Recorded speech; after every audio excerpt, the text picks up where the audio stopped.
Sejak dimulai pada Februari 2022, invasi Rusia ke Ukraina sudah memasuki hari ke-276 pada Sabtu 26 November 2022. Terdapat sejumlah peristiwa yang terjadi di hari ke-276 ini.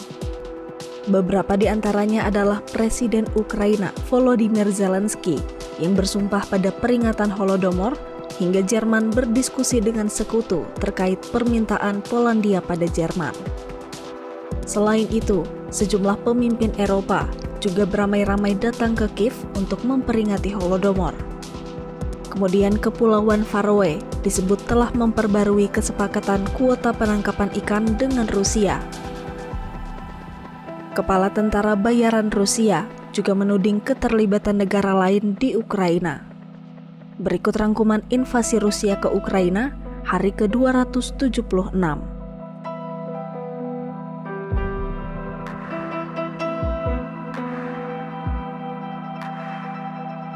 Ukraina memperingati Holodomor atau teror kelaparan era Uni Soviet.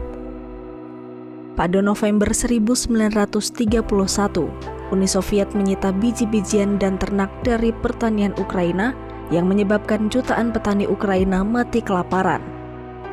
Peristiwa inilah yang kemudian membangkitkan semangat Ukraina untuk melawan invasi Rusia. Dilansir dari AFP, Presiden Ukraina Volodymyr Zelensky bersumpah bahwa Ukraina akan terus melawan serangan Rusia.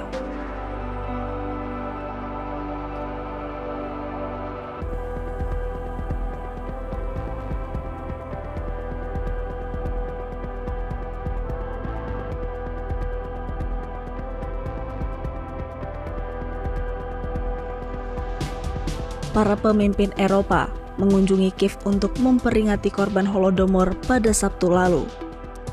Selain itu, Perdana Menteri Polandia dan Perdana Menteri Lituania disebut berada di Ukraina untuk membicarakan kemungkinan gelombang migrasi baru di Ukraina pada musim dingin. Sedangkan Perdana Menteri Belgia juga turut hadir dalam peringatan tersebut. Ini merupakan kunjungan pertamanya sejak invasi Rusia ke Ukraina. Dalam kesempatan tersebut, Belgia menjanjikan bantuan keuangan sejumlah 37,4 juta euro atau sebesar 39 juta dolar Amerika Serikat.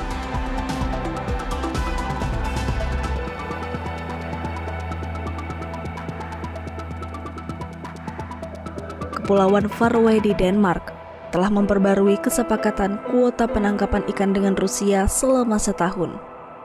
Hal ini dikatakan Menteri Perikanan Kepulauan Atlantik Utara, Arni Skale, pada Sabtu 26 November 2022. Dalam keterangannya, Arni menambahkan, pulau-pulau yang bukan bagian dari Uni Eropa mengutuk segala bentuk perang, termasuk perang di Ukraina sejak Februari lalu.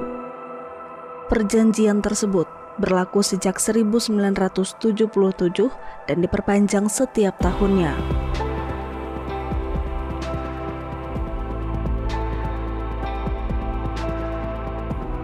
Dilansir dari Al Jazeera, Jerman disebut sedang berdiskusi dengan sekutunya. Diskusi ini membahas permintaan Polandia untuk mengirim unit pertahanan udara Jerman ke Ukraina. Selain itu, Sekjen NATO juga menyatakan bahwa pihak NATO tak menentang langkah tersebut.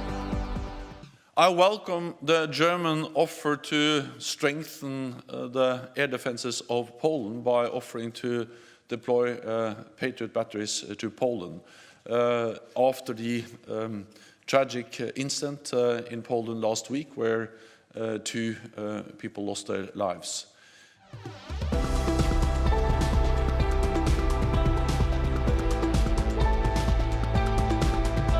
Kepala Perusahaan Tentara Bayaran Rusia Wagner, Yevgeny Prigozhin mengatakan, sejumlah pejuang Inggris dan Finlandia beroperasi untuk kelompok bersenjata di Ukraina.